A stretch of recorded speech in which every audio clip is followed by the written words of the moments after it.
મિત્રો આજથી ગુજરાતમાં છવાઈ જશે અંધારપટ। ગુજરાતમાં વરસાદની ભરપૂર શક્યતા। કયા જિલ્લામાં ભારેથી ભારે વરસાદ થઈ શકે છે? કઈ સિસ્ટમ કામ કરશે જે ગુજરાતને આવનારા 10 દિવસ સુધી હજુ પણ વરસાદ આપવાની છે? તમામ પ્રકારની માહિતી અને પરિબળો આ વિડીયોમાં તમને મળી જવાના છે। નમસ્કાર મિત્રો, આપની સાથે હું છું પિનલગીરી ગોસ્વામી।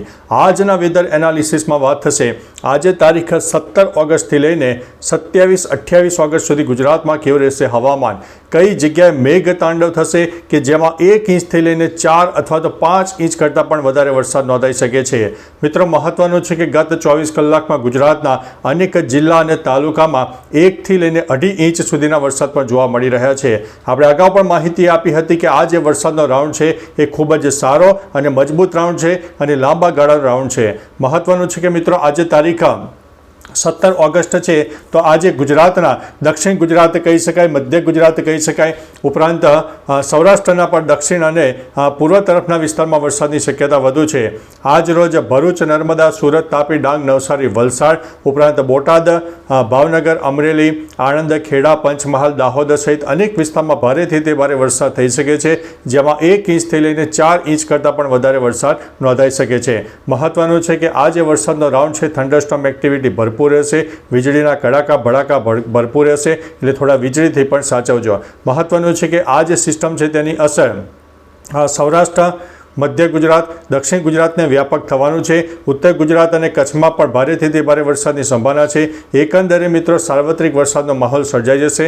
આ જે સિસ્ટમની જે મજબૂતાઈ છે એ આપણને 22-23 ઓગસ્ટ સુધી ખાસ કરીને જોવા મળે અને 24 તારીખથી આ સિસ્ટમ સામાન્ય નબળી પડે એટલે છૂટો છવાયો વરસાદ રહેશે। એક સાર્વત્રિક વરસાદનો જે બોન્ડિંગ છે એ તૂટી જવા પામશે એટલે 24 તારીખથી આ સિસ્ટમ થોડી નબળી પડશે। મહત્વનું છે કે આગામી 1 અઠવાડિયું ગુજરાત ઉપર ભારેથી ભારે વરસાદની શક્યતા માનીને ચાલવો અને આપણે જે વિસ્તારો દર્શાવે છે તે વિસ્તારોમાં ખાસ વરસાદની શક્યતા વધુ છે। બાકી મિત્રો તમારા વિસ્તારમાં વરસાદનું પ્રમાણ કેવું છે? તાપ, તડકો, ઉગાડ હોય, બફારાનું પ્રમાણ હોય, વરસાદ જોરદાર થયો હોય, નુકસાની થઈ, વીજળી પડી હોય, તમામ પ્રકારની માહિતી નીચે કમેન્ટમાં આપજો જેથી અન્ય મિત્રો પણ જાણી શકે। ઉત્તર ગુજરાતના પણ અનેક ભાગોમાં એક ક્લાઉડ બેડ ફોર્મેશન રહેવાશે, ઉપરાંત ભેજનું પ્રમાણ રહેશે, લો ક્લાઉડ ફોર્મેશન રહેશે અને છૂટાછવાયા વરસાદની શક્યતા વધુ છે, જેમાં 1 ઇંચ અથવા તો 2 ઇંચની આસપાસ વરસાદ થઈ શકે છે।